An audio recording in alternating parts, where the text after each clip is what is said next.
好，我们再来看第4种金雕。金雕是一种主要生活在北半球草原之上的大鸟，一般成年之后的体长大概在1米，翼展可达2.5米。这种鸟无论是颜值还是实力，在鸟界可以说都相当的顶尖。我们可以看到，金雕光是爪子就可以达到8公分，而它们爪子的抓握力更是可以达到将近200公斤。一般呢，当金雕狩猎的时候，它们都会用爪子深深地刺入猎物的体内，使猎物造成血管和内脏破裂，迅速死亡。也正是因为它们这种超强的杀伤力，在以前的蒙古大草原，几乎每位猎户家中都会养一只金雕，用来防狼和捕猎。而一般呢，2-3只金雕就可以将一只野狼给活活杀死。不过呢，在驯养金雕的时候，被金雕误伤的人类也是不计其数，所以现在驯养金雕的人就越来越少。而且呢，金雕在平常也是会无缘无故的攻击人类的，所以我们如果在生活当中见到这种鸟，可一定要躲得远远的。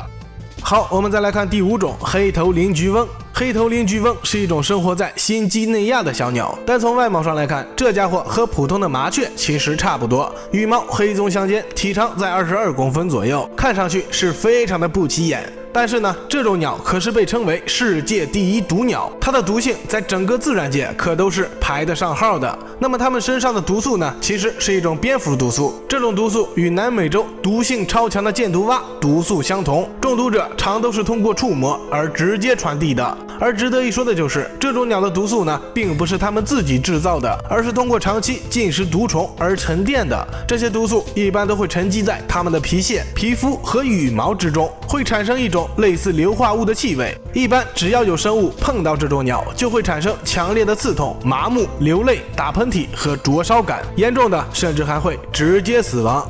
好，我们再来看第6种鸵鸟。鸵鸟是生活在非洲大草原之上的一种大鸟，它的体型是所有鸟类当中最大的。一般这种鸟的体长都在3米左右，身高可达2米往上，翼展最大更是可达3.7米，看起来呢，完全就像是一架小型飞机。只不过呢，鸵鸟却并不会飞翔，只会奔跑，所以它们用来奔跑的腿部力量就尤为强大。根据测试，鸵鸟的蹬踹力可以达到惊人的200多公斤，可以一脚踢爆绝大部分生物的头骨，甚至呢，就连草原之王狮子也有被它们一脚踢死的案例。所以呢，就有人说鸵鸟是自然界战斗力最强的鸟，它们的致命程度甚至超过了一些大型鹰类。因为老鹰受体型的约束，对人类的威胁还不算是很大，但是鸵鸟这大体格子对人类那可是有着极大威胁的。再加上它们还具备一定的领地意识，所以假如我们在野外遇到了鸵鸟，可千万不要停留观赏，一定要赶紧逃跑。